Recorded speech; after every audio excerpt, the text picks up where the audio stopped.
Hello student, welcome to HM classes. और आज हम पढ़ने जा रहे हैं ईएमएफ ऑफ सेल। जैसे कि हमने पिछली वीडियो के अंदर पढ़ा था कि इलेक्ट्रोड पोटेंशियल ऑफ सेल क्या होता है और उसका ईएमएफ कैसे निकालते हैं।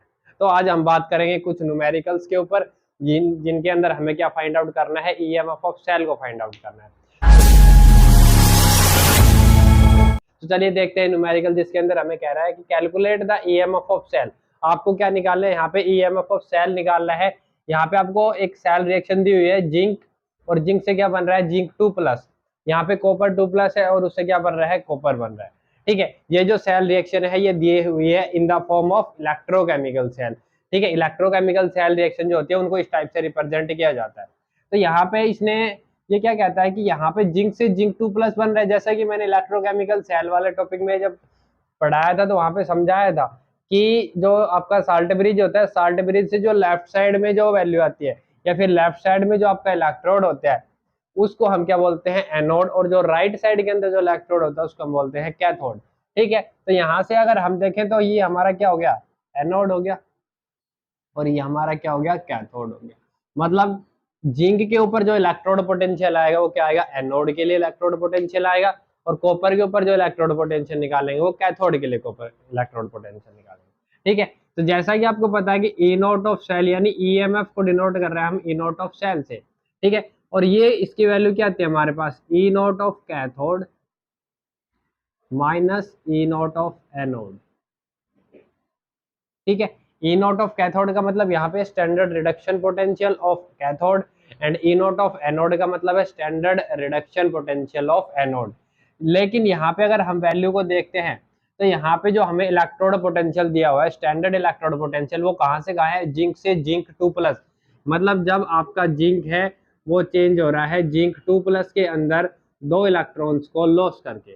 ठीक है, यहाँ पे जो इलेक्ट्रोड पोटेंशियल आया ना एट स्टैंडर्ड कंडीशन, वो वैल्यू आपको दी हुई है 0.76 वोल्ट। और ये क्या हो रहा है, ऑक्सीडेशन हो रहा है। क्या हो रहा है यहाँ पे, ऑक्सीडेशन। इसका मतलब यहाँ पे जो इलेक्ट्रोड पोटेंशियल निकलेगा वो क्या कहलाएगा, हमारा ऑक्सीडेशन इलेक्ट्रोड पोटेंशियल। मतलब जो वैल्यू हमें यहाँ पे गिवन है वो किसकी है, ऑक्सीडेशन पोटेंशियल की वैल्यू गिवन है। इसके बाद अगर यहाँ पे देखें तो कॉपर से कॉपर 2+, यहाँ पे भी कॉपर न्यूट्रल है, 2 इलेक्ट्रॉन लॉस करके कॉपर 2+ बना रहा है। देखो कॉपर न्यूट्रल, फिर यहाँ से बन गया कॉपर 2+, और उसने 2 इलेक्ट्रॉन्स को क्या कर दिया, लॉस। यहाँ पे भी क्या हो रहा है, ऑक्सीडेशन हो रहा है। मतलब ये जो वैल्यू है इलेक्ट्रोड पोटेंशियल की किसकी है, ऑक्सीडेशन इलेक्ट्रोड पोटेंशियल की वैल्यू है।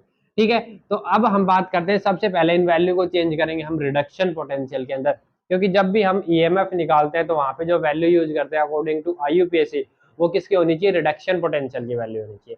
तो यहाँ पे जब आप इन वैल्यू को चेंज करते हो तो यहाँ पे वैल्यू आएगी आपकी E naught of Zn2+ to Zn, और ये कितना आ जाएगा आपका E naught of copper 2+ to copper. Clear है यहाँ तक सभी को। तो जैसा कि हमने लास्ट वीडियो के अंदर पढ़ा था कि जो ऑक्सीडेशन पोटेंशियल होता है वो हमेशा किसके इक्वल होता है, माइनस ऑफ रिडक्शन पोटेंशियल के। तो अभी जो आपकी यहाँ पे जो ऑक्सीडेशन की जो पोटेंशियल की वैल्यू है उसको हम क्या कर देंगे, माइनस कर देंगे, तो किसमें चेंज हो जाएंगे, रिडक्शन पोटेंशियल के अंदर। तो यहाँ पे जब इसको माइनस करोगे तो वैल्यू कितनी आएगी, माइनस ऑफ 0.76 वोल्ट। और ये वैल्यू जब माइनस करेंगे तो वैल्यू आएगी 0.34 वोल्ट। क्यों, क्योंकि यहाँ पे हमारी वैल्यू किस में है, ये माइनस के अंदर, और जब माइनस को माइनस से मल्टीप्लाई करेंगे तो किस में चेंज हो जाएगा, प्लस के अंदर चेंज हो जाएगा। तो हमारा जो रिडक्शन पोटेंशियल ऑफ कैथोड है वो कितना आ जाएगा, 0.34 वोल्ट। ठीक है, अब यहाँ से निकालते हैं ई नॉट ऑफ सेल। तो ई नॉट ऑफ सेल का फॉर्मूला हमने लिखा ई नॉट ऑफ कैथोड, और कैथोड हमारा क्या है, कॉपर। तो यहाँ पे वैल्यू रखेंगे 0.34 minus E naught of anode, anode हमारा कितना है, जिंक है, और जिंक की वैल्यू कितनी है, माइनस ऑफ 0.76 वोल्ट। तो ये माइनस ऑफ 0.76 वोल्ट। क्लियर है यहाँ तक। तो इसको जब आप सोल्व करते हो तो वैल्यू आएगी आपकी 0.34 प्लस 0.76। तो यहाँ से ओवरऑल वैल्यू कितनी आ जाएगी, 6401.1 वोल्ट। इसकी जो यूनिट आएगी वो क्या आएगी, वोल्ट। तो यहाँ से आप किसी भी ईएमएफ ऑफ सेल को फाइंड आउट कर सकते हो इस टाइप से। हाँ, तो बच्चों चलते हैं हमारे अगले क्वेश्चन की ओर, और जिसमें हमें पूछ रहा है calculate the EMF of the cell. ये सेल दिया हुआ है हमें और इसका क्या बताना है, ईएमएफ फाइंड आउट करना है। ठीक है, तो ईएमएफ फाइंड आउट करने के लिए हमारे पास वही है कि ये हमारा क्या रहेगा, एनोड रहेगा, और ये हमारा क्या रहेगा, कैथोड रहेगा। यानी यहाँ पे अब की बार जो कैथोड के अंदर है वो क्या है, पीबी लेड है। ठीक है, तो इसके अंदर अगर हम बात करें ई नॉट ऑफ सेल की, ई नॉट ऑफ सेल कितना आ जाएगा आपका, E naught of cathode minus E naught of anode. ठीक है, तो यहाँ से क्या कह रहा है कि ई नॉट ऑफ कैथोड यानी इसकी वैल्यू, अब देखो यहाँ पे जो है Pb2 प्लस से Pb बन रहा है, Pb2 प्लस से क्या बन रहा है, Pb। और Pb2 प्लस से Pb कब बनेगा, जब ये दो इलेक्ट्रॉन्स को एक्सेप्ट कर लेगा। और गेन ऑफ इलेक्ट्रॉन का मतलब रिडक्शन, तो जो यहाँ पे जो इलेक्ट्रोड पोटेंशियल की वैल्यू आएगी वो क्या आएगी, रिडक्शन इलेक्ट्रोड पोटेंशियल आएगा। ठीक है, इसका मतलब आपकी जो वैल्यू है किसकी है, रिडक्शन इलेक्ट्रोड पोटेंशियल की। ऐसे ही हमारे पास यहाँ पे जो वैल्यू आती है जिंक 2 प्लस से जिंक, ये भी क्या है, रिडक्शन पोटेंशियल ऑफ जिंक है। तो यहाँ से जब आप इसको सोल्व आउट करते हो तो ई नॉट ऑफ सेल क्या आएगा हमारा, ई नॉट ऑफ कैथोड, कैथोड की जगह पे क्या रखेंगे, ई नॉट ऑफ कैथोड क्या हमारा, पीबी। तो यहाँ पे रखा जाएगा 0.13 minus minus of E naught of anode की वैल्यू कितनी है, माइनस ऑफ 0.76। तो इसको जब आप सोल्व करते हो तो यहाँ से ई नॉट ऑफ सेल की वैल्यू कितनी आ जाएगी आपकी, 0.13 माइनस माइनस प्लस हो जाएगा और ये बन जाएगा 0.76। और यहाँ से वैल्यू कितनी आ जाएगी, 98.0। क्लियर है ये सभी को। ये जो हमारी वैल्यू आ गई ये हमारा किसका आ गया, EMF of cell for the following reaction. हाँ तो बच्चों अगला जो हमारा क्वेश्चन है वो क्या कहता है, can we store chlorine gas in copper metal container, कि क्या हम क्लोरीन गैस को कॉपर मेटल का एक कंटेनर है उसके अंदर स्टोर कर सकते हैं या नहीं कर सकते। ठीक है, तो इसके अंदर हमें वैल्यू दी हुई है, हमें बताना है कि कर सकते हैं या नहीं।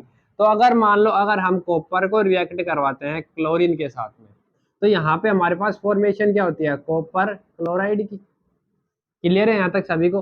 तो जब कॉपर क्लोरीन से रिएक्ट करेगा तो क्या बनाएगा, CuCl2। इसका मतलब यहाँ पे हमारा कॉपर क्या है, 0, और क्लोरीन भी क्या है, 0।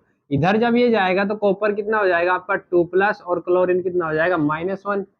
समझ में आ गया सभी को। तो देखो यहाँ पे 0 से +2 हो रहा है, मतलब इंक्रीज इन ऑक्सीडेशन नंबर, और इंक्रीज इन ऑक्सीडेशन नंबर का मतलब उसका क्या हो रहा है, ऑक्सीडेशन हो रहा है। और जिसका ऑक्सीडेशन होगा वो हमारा कौन सा इलेक्ट्रोड रहेगा, एनोड। मतलब यहाँ पे जो कॉपर है, कॉपर हमारा क्या आएगा, एनोड आएगा।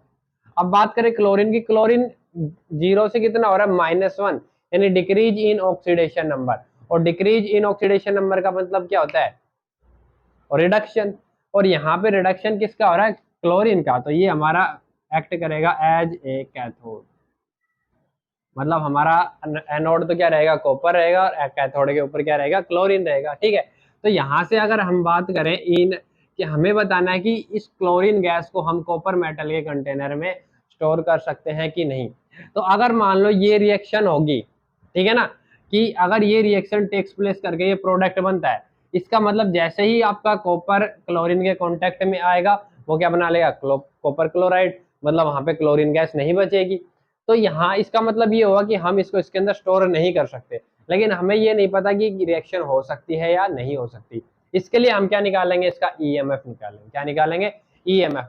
तो अगर जब आप इसका ईएमएफ फाइंड आउट करते हो और ईएमएफ की वैल्यू अगर आपकी पॉजिटिव वैल्यू आती है, इसका मतलब जो आपका क्लोरीन है उसको आप कॉपर के अंदर नहीं रख सकते। क्यों, पॉजिटिव आने का मतलब है कि ये जो रिएक्शन है ये टेक्स प्लेस करेगी।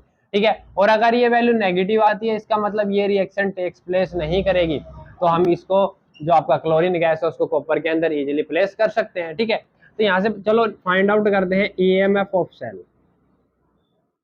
तो यहाँ पे जो ईएमएफ ऑफ सेल आएगा वो क्या आएगा आपका, E naught of cathode minus E naught of anode.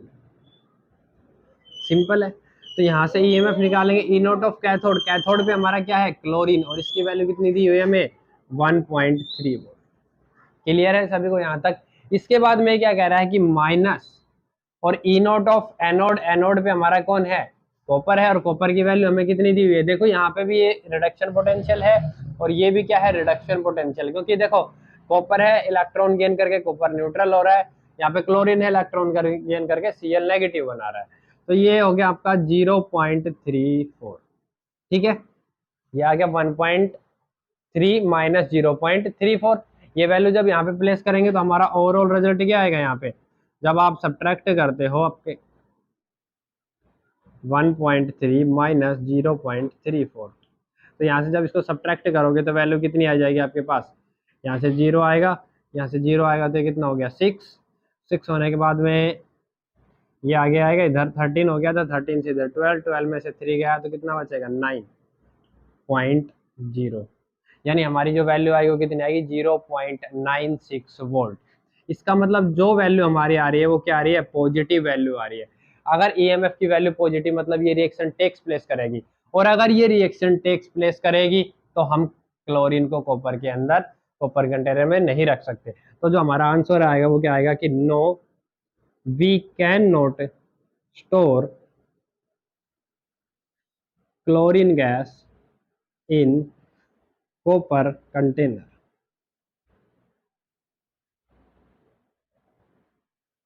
Clear है सभी को? हाँ तो बच्चों अगला जो हमारा क्वेश्चन आता है उसके अंदर कह रहा है कि can a nickel spoon is used to stir the solution of copper sulphate, if yes और नो जस्टिफाई योर आंसर। ठीक है, इसके अंदर क्या कह रहा है कि हमारे पास कोई भी कॉपर सल्फेट का सॉल्यूशन है, इस कॉपर सल्फेट के सॉल्यूशन को आप स्टीर कर सकते हो किससे, निकल की स्पून से। मतलब जो हमारा स्टीरियर है वो क्या है, निकल स्पून है।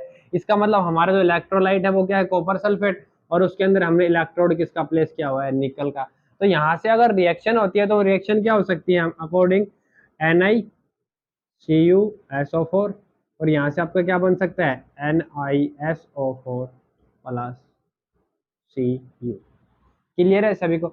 इसका मतलब अगर हमारी ये रिएक्शन टेक्स प्लेस करेगी तो हम निकल स्पून से कॉपर सल्फेट का सॉल्यूशन को स्टीर नहीं कर सकते। क्यों? क्योंकि अगर आप इस कॉपर सल्फेट के सॉल्यूशन को निकल की जो स्पून से स्टीर करोगे तो आपका जो निकल है वो आयनाइज होके किसके अंदर आ जाएगा, Na2 प्लस सॉल्यूशन के अंदर, और कॉपर को बाहर निकाल के क्या बना लेगा, निकल सल्फेट। ठीक है, तो इसके लिए हमें सबसे पहले क्या फाइंड आउट करना पड़ेगा, ईएमएफ ऑफ द सेल, जहां से हम ये पता लगाएंगे ये रिएक्शन टेक्स प्लेस करेगी या नहीं करेगी। तो यहाँ पे अगर हम देखें तो निकल है हमारा और कॉपर सल्फेट, तो निकल से क्या बन रहा है, निकल सल्फेट। अगर हम बात करें तो इसको रिप्रेजेंट कर सकते हैं Ni2 प्लस, क्योंकि यहाँ पे निकल है, यहाँ पे क्या बन जाएगा Ni2 प्लस बन जाएगा ये। ठीक है, यहाँ पे कॉपर 2 प्लस है, ये क्या हो गया, न्यूट्रल हो गया, साल्ट ब्रिज, इधर आपका कॉपर 2 प्लस और इधर कॉपर। ठीक है, अगर हम ये चीज लेके चल रहे हैं, रिएक्शन को लेके चल रहे हैं, इसको हमने रिप्रेजेंट कर दिया इलेक्ट्रोकेमिकल सेल की टर्म में, तो यहाँ पे जो निकल जो है वो हमारा क्या रहेगा, एनोड, और कॉपर हमारा क्या रहेगा, कैथोड, और इनकी वैल्यू, इलेक्ट्रोड पोटेंशियल की वैल्यू हमें गिवन है। तो यहाँ से जब आप ई नॉट ऑफ सेल निकालोगे तो ई नॉट ऑफ सेल क्या आ जाएगा आपका, E of cathode, E naught of cathode minus E naught of anode. ठीक है, तो यहाँ से E naught of cell is equal to कितना आ जाएगा, E naught of cathode, cathode पे क्या हमारा कॉपर, और कॉपर की वैल्यू कितनी है, माइनस ऑफ 0.34 माइनस। ठीक है ना, क्योंकि यहाँ पे देखो निकल से निकल 2 प्लस बन रहा है तो इसका ऑक्सीडेशन हो रहा है, कॉपर 2 प्लस से कॉपर बन रहा है तो इसका रिडक्शन हो रहा है। तो यहाँ पे हमने इसकी वैल्यू रख दी। उसके बाद में जो वैल्यू आती है हमारी वो क्या आती है, ई नॉट ऑफ एनोड, और एनोड पे क्या हमारा निकल है और इसकी वैल्यू कितनी है, माइनस ऑफ 2.5। तो यहाँ से जब इसको सोल्व करेंगे तो ये आएगा 0.34 माइनस माइनस प्लस हो जाएगा 0.25 इज इक्वल टू, ये आपकी वैल्यू आ जाएगी 4 and 5 9 5.0 वोल्ट, और ये वैल्यू किस में आ रही है, हमारी पॉजिटिव वैल्यू आ रही है। तो जो ई नोट सेल की जो वैल्यू आई हमारे पास वो क्या आई है, एक पॉजिटिव वैल्यू आई है। पॉजिटिव वैल्यू आने का मतलब क्या है कि जब निकल को कॉपर सल्फेट से रिएक्ट करवाओगे तो निकल सल्फेट बनाएगा और कॉपर न्यूट्रल हो जाएगा। इसका मतलब हम निकल स्पून से कॉपर सल्फेट के सॉल्यूशन को स्टीर नहीं कर सकते। तो इसका जो आंसर आएगा वो क्या आएगा आपका, no, we can not stir copper sulphate solution by nickel spoon. समझ में आ गया सभी को? तो ये थे आज के हमारे कुछ क्वेश्चन जो किसके ऊपर बेस्ड थे, ईएमएफ ऑफ सेल पे। तो कैसी लगी वीडियो कमेंट करके बताइए, और थैंक्स।